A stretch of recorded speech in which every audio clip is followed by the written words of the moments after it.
श्री स्वामी समर्थ. जय जय स्वामी समर्थ. स्वामींचं नाव घेऊन मी आजच्या ह्या नवीन व्हिडिओला सुरुवात करते. यंदा 5 एप्रिल म्हणजेच रविवारी आहे संकष्टी चतुर्थी. संकष्टी चतुर्थी ही भगवान श्री गणेशाला समर्पित एक अत्यंत शुभ तिथी मानली जाते. असे मानले जाते की या दिवशी भक्त बाप्पांची पूजा करतात, ज्यामुळे जीवनातील दुःख कमी होतात आणि आनंदाने समृद्धी मिळते. भक्त या दिवशी व्रत करतात. संकष्टी या शब्दाचा अर्थ दुःखाचा नाश करणारा असा होतो. म्हणूनच भक्त भगवान गणेशाला विशेष प्रार्थना करतात आणि त्यांच्या जीवनातील संकट दूर करण्याकरता प्रार्थना करतात. धार्मिक मान्यतानुसार देवी पार्वतीने प्रथम आपल्या पुत्र गणेशाच्या दीर्घायुष्यासाठी आणि कल्याणासाठी संकष्टी चतुर्थीचे व्रत केले होते. तेव्हापासून हे व्रत बालसुख, मानसिक शांती, यश आणि अडथळे दूर करण्यासाठी विशेषतः फलदायी मानले जाते. या दिवशी भगवान गणपतीची पूजा केल्याने घरातील नकारात्मक ऊर्जा दूर होते आणि कुटुंबात सुख शांती टिकून राहते. तसेच गणपती बाप्पांच्या कृपेने आपल्या सर्व इच्छा मनोकामना पूर्ण होतात. संकष्टीचे हे व्रत सूर्योदयापासून सुरू होते आणि चंद्र दर्शन झाल्यावरच पूर्ण होते. म्हणून चतुर्थीच्या दिवशी चंद्र पाहणे खूप महत्त्वाचे मानले जाते. चंद्र पाहिल्यानंतरच हे व्रत संपते व पूर्ण होते. आणि चंद्रोदय जो आहे तो 9:47 होणार आहे.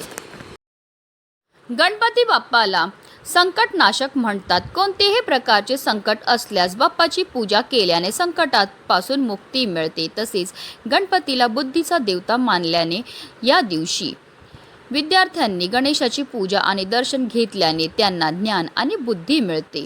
तसेच या दिवशी पूजा आणि उपासना केल्याने कुंडलीतील चंद्र आणि बुध ग्रहाचे दोष शांत होतात. सुख समृद्धी वाढते आणि संततीचे कल्याण होते. धार्मिकदृष्ट्या हा दिवस अतिशय महत्त्वाचा असल्यामुळे या दिवशी काही प्रभावी उपायाने सेवा देखील केल्या जातात.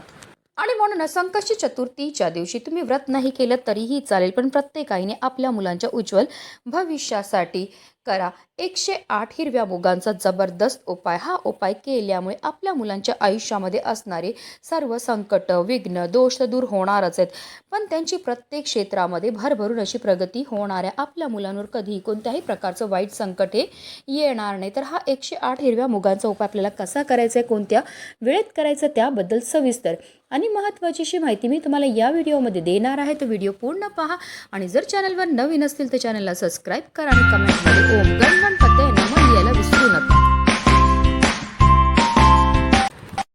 संकष्टी चतुर्थीच्या दिवशी आपल्याला सकाळी ब्रह्ममुहूर्तावर उठायचं आणि अंथरुणामध्येच गणपती बाप्पांचं स्मरण करायचं आहे आणि दिवसाला सुरुवात ही करायची आणि त्यानंतर स्वच्छ स्नानही करायचे. जर शक्य झालं तर या दिवशी लाल किंवा पिवळ्या रंगाचे वस्त्र परिधान करा.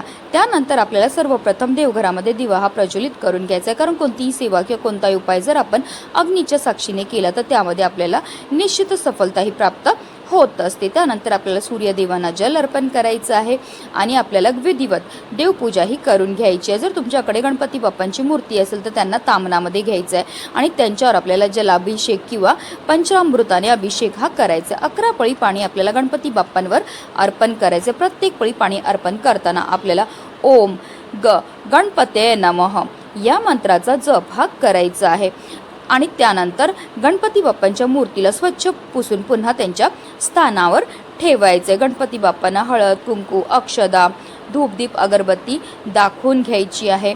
त्यानंतर जे तीर्थ आपण तयार केलेलं आहे ते आवर्जून आपल्या मुलांना प्यायला द्यायचं. असं हे गणपती बाप्पांना जलाभिषेक केलेलं तीर्थ आपल्या मुलांना प्यायला दिल्यामुळे त्यांच्या बुद्धीमध्ये बऱ्याच प्रमाणामध्ये वाढही होत असते. त्यानंतर गणपती बाप्पांना आपल्याला जास्वंदाचं फूल अर्पण करायचं आहे. त्याचबरोबर दुर्वाची 21 दुर्वांची जुडी आपल्याला अर्पण करायची. ही जुडी अर्पण करताना आवर्जून आपल्याला आपल्या मनातली इच्छा बोलून अर्पण करायची आहे. त्यानंतर गणपती बाप्पांना गोडाचा नैवेद्य हा दाखवायचा आहे. तुम्ही लाडू, मोदकचा नैवेद्य दाखवू शकतात किंवा अगदी तुम्ही गुळ खोबऱ्याचा नैवेद्य दाखवला तरीही चालणार आहे. दिवसभर आपल्याला व्रत करायचं आहे. संकष्टी चतुर्थीच्या व्रत कथेचं पठण किंवा श्रवण करायचं आहे. रात्री चंद्र उगवल्यानंतर आपल्याला चंद्राला जल अर्पण करायचं आहे, फुले अर्पण करायची आहेत आणि त्यानंतर आपल्या मनातली इच्छा बोलायची आहे. असं केल्यामुळे आपल्या घरामध्ये सुख समृद्धी राहते. त्यानंतरच आपल्याला व्रत हे सोडायचं आहे. आता हा उपाय आपल्याला कधी करायचे, तर हा उपाय आपल्याला संकष्टी चतुर्थीच्या दिवशी तुम्ही संध्याकाळी 6 वाजल्यापासून रात्री 12 वाजेपर्यंत करू शकता. हा उपाय सुरू करायच्या अगोदर सर्वप्रथम आपल्याला देवघरामध्ये दिवा हा प्रज्वलित करून घ्यायचा आहे. कारण कोणतीही सेवा किंवा कोणताही उपाय जर आपण अग्नीच्या साक्षीने केला तर त्यामध्ये आपल्याला निश्चितच सफलता ही प्राप्त होत असते. आता गणपती बाप्पांना आपल्याला हळद कुंकू अक्षदा धूपदीप अगरबत्ती दाखवून घ्यायची. त्याचबरोबर स्वतःला सुद्धा आपल्याला हळद कुंकू लावून घ्यायचं आहे. आता हा संपूर्ण उपाय जो आहे तो आपण देवघरामध्ये बसूनच करणार आहे. तर ह्या उपायाकरता आपल्याला 108 हिरवे मूग जे आहेत ते लागणार आहे. जे हिरवे मूग आपण घेणार ते आपल्याला व्यवस्थित पाहून घ्यायचे. ते अखंड असावे, कुठेही तुटलेले फुटलेले किंवा खराब झालेले नसावे. आता आपल्याला वाटीमध्ये 108 हिरवे मूग घ्यायचे. त्याचबरोबर एक हिरव्या रंगाचा कपडा सुद्धा घ्यायचा आहे. आता जर तुम्हाला एक मुलगा असेल तर तुम्हाला 108 हिरवे मूग घ्यायचेत आणि एक हिरव्या रंगाचा कपडा घ्यायचा आहे. आणि जर तुम्हाला 2 मुलं असतील तर तुम्हाला 2 हिरव्या रंगाचे कपडे घ्यायचेत आणि 108 108 असे करून तुम्हाला 2 मुगाच्या वाट्यासुद्धा तयार करून घ्यायच्यात. एका मुलाकरता वापरलेल्या ज्या उपायाच्या वस्तू आहेत त्या तुम्हाला दुसऱ्या मुलाकरता वापरता येणार नाही. त्याचबरोबर जर तुमची मुलं नोकरी शिक्षणानिमित्त बाहेरगावी असतील तर हा उपाय कसा करायचा ते सुद्धा तुम्हाला पुढे व्हिडिओमध्ये मी सांगणार आहे. आता जो आपण हिरव्या रंगाचा कपडा घेतलाय तो आपल्याला गणपती बाप्पांसमोर ठेवायचा आणि 108 हिरव्या मुगाची जी वाटी आहे ती घेऊन आपल्याला आसन घेऊन देवघरासमोर बसायचं आहे. आता त्या 108 हिरव्या मुगामधनं आपल्याला एक मूग आपल्या उजव्या हातामध्ये घ्यायचा. ओम ग गणपते नम या मंत्राचा आपल्याला जप करायचा. आपल्या मनातली इच्छा बोलायची आणि त्यानंतर हा हिरवा मूग जो आहे तो आपल्याला त्या हिरव्या रंगाच्या कपड्यावर ठेवायचा जो आपण गणपती बाप्पांसमोर ठेवलाय. पुन्हा आपल्याला दुसरा हिरवा मूग घ्यायचा आहे. ओम गणपते नम या मंत्राचा जप करायचा आहे.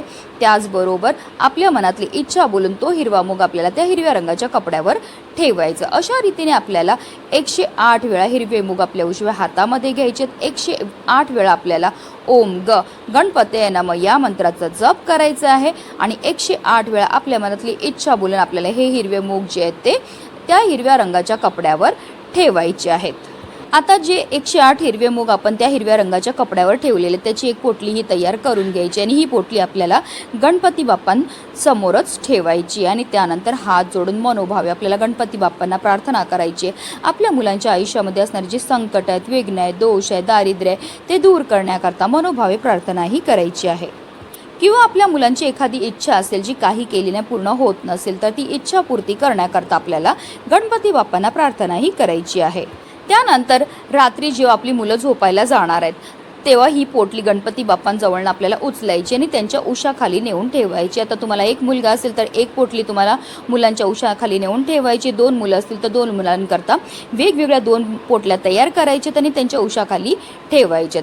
आता तुमची मुलं नोकरी व्यवसायानिमित्त किंवा शिक्षणानिमित्त बाहेरगावी शिकत असतील तर हा उपाय कसा करायचा. तुम्हाला याचप्रमाणे 108 हिरवे मूग जे आहेत ते अभिमंत्रित करून घ्यायचे, त्याची पोटली तयार करून घ्यायची आणि त्यानंतर तुमच्या मुलांची फोटो असेल किंवा त्यांची एखादी वस्तू असेल त्याच्या समोर संपूर्ण रात्रभर आपल्याला ही पोटली जी आहे ती ठेवायची. दुसऱ्या दिवशी आपल्याला सकाळी लवकर उठायचं आहे, स्नान करायचं, देवपूजा करून झाल्यानंतर ही पोटली आपल्याला तिकडनं उचलायची आहे आणि आपल्याला घेऊन जायचं आपल्या घराजवळ असणाऱ्या गणपती बाप्पांच्या मंदिरामध्ये जाताना आवर्जून गणपती बाप्पांना प्रिय असणाऱ्या वस्तू घेऊन जा. जसं की गणपती बाप्पांना दुर्वा अतिशय प्रिय आहे, जास्वंदीचे फूल अतिशय प्रिय, गोडाचा नैवेद्य घेऊन जायचं आहे. मंदिरामध्ये गेल्यावर सर्वप्रथम गणपती बाप्पांसमोर आपल्याला दिवा हा प्रज्वलित करून घ्यायचा. गणपती बाप्पांना हळद कुंकू अक्षदा धूप दीप अगरबत्ती दाखवून घ्यायची आहे. त्यांना जास्वंदाची फुलं अर्पण करायची, दुर्वा अर्पण करायचे आणि त्यानंतर आपल्याला ही जी पोटली आहे ती आपल्या हातामध्ये घ्यायची. पुन्हा एकदा आपल्याला आपल्या मुलांच्या आयुष्यामध्ये असणारी जी संकट आहेत, विघ्न आहेत, दोष आहेत, दारिद्र्य ते दूर करण्याकरता मनोभावे प्रार्थनाही करायची. आता तुमची मुलं मोठी असतील तर मुलांच्या हातानेच ही पोटली जी आहे ती गणपती बाप्पांच्या चरणावर अर्पण करायला लावा. संकष्टी चतुर्थीच्या दिवशी हा उपाय करण्याला अतिशय महत्त्व आहे.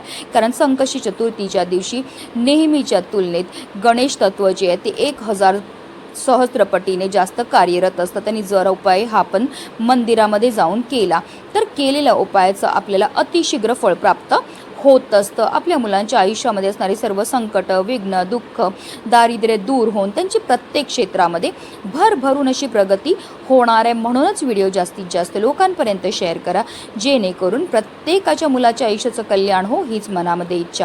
श्री स्वामी समर्थ. जय जय स्वामी समर्थ.